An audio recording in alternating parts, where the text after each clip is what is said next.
História 3. O motorista de Uber.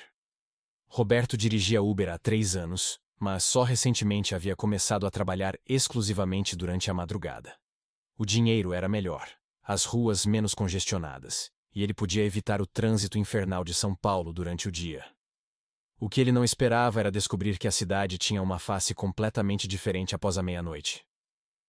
As corridas noturnas eram estranhas por natureza. Pessoas saindo de festas, funcionários de hospitais terminando plantões, jovens voltando de baladas com histórias que preferiam esquecer. Mas a corrida que ele aceitou na sexta-feira, 15 de dezembro, às 2h43 da manhã, foi diferente de todas as outras. A solicitação apareceu no aplicativo sem foto de perfil. Apenas um nome: Marina. O endereço de partida era numa rua que Roberto conhecia bem. Uma área residencial tranquila na Vila Madalena. O destino estava marcado como Cemitério do Araçá. Roberto hesitou por um momento. Corridas para cemitérios durante a madrugada não eram exatamente comuns, mas também não eram impossíveis. Talvez fosse alguém que trabalhasse lá, ou uma pessoa visitando um túmulo por motivos pessoais. Ele havia aprendido a não julgar os passageiros e suas necessidades. Chegou ao endereço indicado e encontrou uma mulher jovem esperando na calçada. Ela usava um vestido branco simples que parecia brilhar levemente sob a luz dos postes. Seus cabelos longos e escuros enquadravam um rosto pálido, mas bonito. Quando ela entrou no carro, Roberto sentiu uma corrente de ar gelado, como se alguém tivesse aberto a porta de uma geladeira. "Boa madrugada", disse Roberto, olhando pelo retrovisor. "Cemitério do Araçá, certo?" "Sim", respondeu Marina com uma voz suave, quase um sussurro. "Obrigada por aceitar a corrida.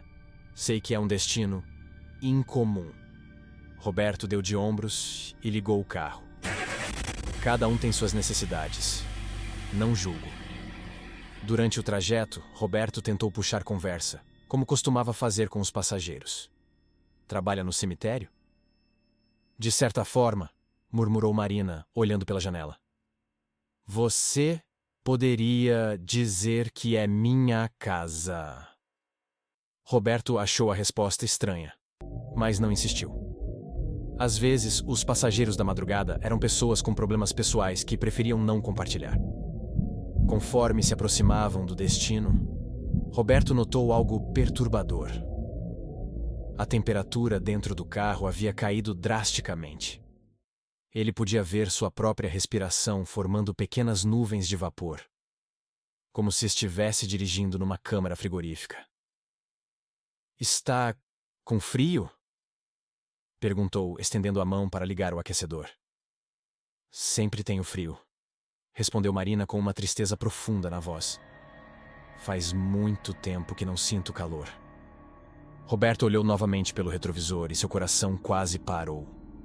Marina estava olhando diretamente para ele, mas seus olhos eram completamente pretos, sem íris ou pupilas visíveis.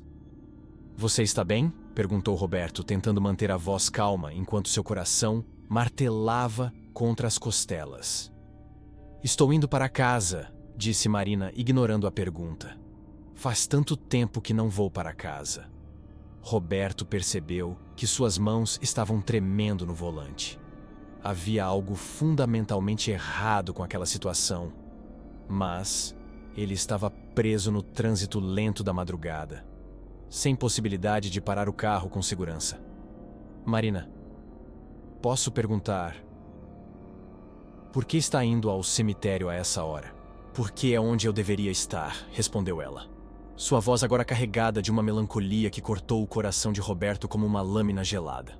"Eu não deveria estar andando por aí, assustando pessoas, mas às vezes a saudade de casa é mais forte que a razão."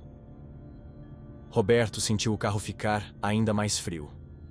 O para-brisa começou a embaciar, apesar de não haver umidade no ar. "Marina", disse Roberto com a voz trêmula, Você está morta?" O silêncio que se seguiu foi ensurdecedor. Roberto podia ouvir apenas o ronco do motor e sua própria respiração acelerada. Morri há 2 anos, sussurrou Marina finalmente. Acidente de carro bem perto daqui. Mas às vezes, nas noites mais solitárias, eu me esqueço. Acordo achando que ainda estou viva, que ainda posso chamar um Uber, que ainda posso ir para casa. Roberto olhou pelo retrovisor e viu que Marina estava chorando. Mas suas lágrimas eram diferentes. Pareciam pequenas gotículas de geada que desapareciam antes de tocar o rosto. Você não tem medo de mim? Perguntou ela. Tenho, admitiu Roberto honestamente. Mas também tenho pena. Ninguém deveria ficar preso assim. Quando chegaram ao cemitério, Roberto parou o carro em frente aos portões fechados. Marina não se moveu por alguns momentos. Obrigada, disse ela suavemente. Obrigada por não me expulsar do carro. Obrigada por me trazer para casa. Marina, disse Roberto, virando-se para olhá-la diretamente. Talvez seja a hora de você descansar de verdade. Sua família deve estar esperando por você. Marina sorriu pela primeira vez, e por um instante, seus olhos voltaram a ter cor. Você tem razão. É hora de ir para casa de verdade. Ela abriu a porta do carro e saiu. Roberto a observou caminhar em direção aos portões do cemitério. Quando ela tocou o metal frio, os portões se abriram sozinhos, como se a reconhecessem. Marina se virou uma última vez. 5 estrelas? Perguntou com um sorriso triste. Roberto riu apesar do medo. 5 estrelas. Ela acenou e caminhou para dentro do cemitério. Os portões se fecharam atrás dela com um ruído metálico que ecoou pela madrugada silenciosa. Roberto olhou para o aplicativo. A corrida havia sido automaticamente finalizada, mas não havia cobrança. Onde deveria estar o valor, havia apenas uma mensagem. Obrigada por me levar para casa.